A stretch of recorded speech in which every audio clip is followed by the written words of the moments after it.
আওয়ামী লীগ যদি আসতে চায় নির্দ্বিধায় আসতে পারেন, যদি আমাদের আইনত কোনো গন্ডগোল না থাকে। যেমন যে হাদিকে যে মেরেছে, সে তো এখন ইন্ডিয়াতে আছে। তাকে যদি আমাদের হাতে তুলে দেওয়া হয়, আওয়ামী লীগের গণ্যমান্যরা যারা যদি সঠিকভাবে আসতে চায় তাহলে অবশ্যই আসতে পারেন। এটাতে যদি বিএনপি, আমরা মনে করবো যে বিএনপির পক্ষ থেকে যদি জিয়াউর রহমান শেখ হাসিনাকে দিল্লি থেকে নিয়ে আসতে পারে, তাহলে তারেক জিয়াও যদি সুগঠিত হয় আওয়ামী লীগ, তাদের যদি আইনের কোনো গন্ডগোল না থাকে, ওয়েলকাম। সাবির হোসেন চৌধুরী এক্সেলেন্ট, সঠিক মানুষ, সত্যবান মানুষ, আহ বনেদি মানুষ এবং সঠিক মানুষ। সাবির হোসেন চৌধুরীর সাথে শিরিন আপার কি সম্পর্ক আমি জানি না। উনি 4বার সহ্য ক্ষমতার অসীমে গিয়ে আমাদের পার্লামেন্টে বসেছেন।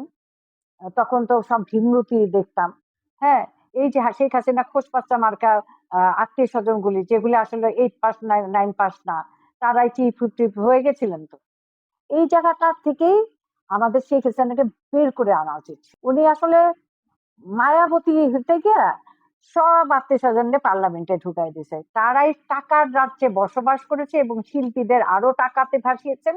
এই ভাষার থেকে এই 4টা বার তিনি এই সংসদেই বসেছেন শিরিন আপা। সেইখান থেকে যদি আওয়ামী লীগকে বের করে আনতে পারেন সাবির হোসেন চৌধুরী, তিনি, আমার মনে হয় না তিনি সেই রকম কোনো একটা অন্যায় করেছেন, আমার মনে হয় না।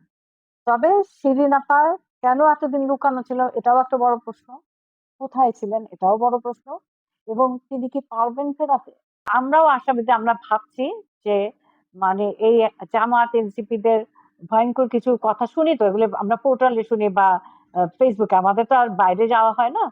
হ্যাঁ, তো সেখান থেকে যদি আসে, এবার যদি আওয়ামী লীগ নিজ জ্ঞানে নিজেদের ভুলগুলি শুধরে, হ্যাঁ, সব আজে বাজে আর এই যে তিরস্কারমূলক শিল্পীদের জঘন্যভাবে বয়কট করে খোশ পাঁচটা ভাই বোন গুলো বা আত্মীয় স্বজনকে, উনি তো বলেন আমি মাতৃহারা পিতৃহারা, আমরাও মাতৃহারা পিতৃহারা। আমার বাবা কিন্তু অনেক বছর আমাদের সাথে থাকেন নাই, সেই যুদ্ধের আগে থেকেই আমরা পাই নাই পাইছি এভাবে ছিলাম। সুতরাং আমরাও কিন্তু অনেক কষ্টে কাটিয়েছি, অনেক ঝামেলায় কাটিয়েছি। সুতরাং এই মানে আমাদের আল্লাহ রসুলের পথ, আমরা যদিও বলি যে আওয়ামী লীগ হিন্দু ঘেঁষা, হিন্দুত্বেও বলে, বাইবেলও বলে, খ্রিস্টানও বলে, সমস্ত ধর্মগ্রন্থে বলে যারা আপনার অনিষ্ট করে তাদেরকে ইগনোর অ্যান্ড লেট দেম গো। আওয়ামী লীগের হবে যারা আপনার খারাপ করছে, যারা আপনার ভালো মনে করে রেখেছেন, তাদেরকে আপনি ছেড়ে যাবেন। যেমন তাপসকে আমরা চাই না, নিক্সনকে চাই না, শবনম জাহান শিলাকে চাই না। তার থেকে জ্ঞানী গুণী যারা মানুষ, তারা হচ্ছে কি এতটাই পাংখার উপর ভর করেছিল, তারা কিন্তু আমাদেরকে আপনার থেকে দূরে সরিয়ে দিছে।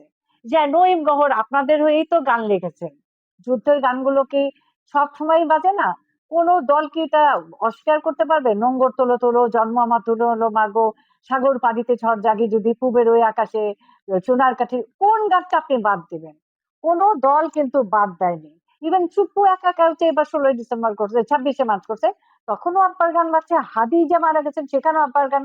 সেখানে আব্বার কবর সংস্কার কেন করেন নাই? আব্বার কবরের কাগজ আমরা কেন পাই নাই? রহিম গহরের মানে কবরের কাগজ পাই নাই কেন? সংরক্ষিত হয় নাই কেন? আমরা কোথা থেকে করব? আমাদের তো কাজ নাই, আমাদের তো টাকা নাই। সেই কাজটা কে দিবে আমাদেরকে?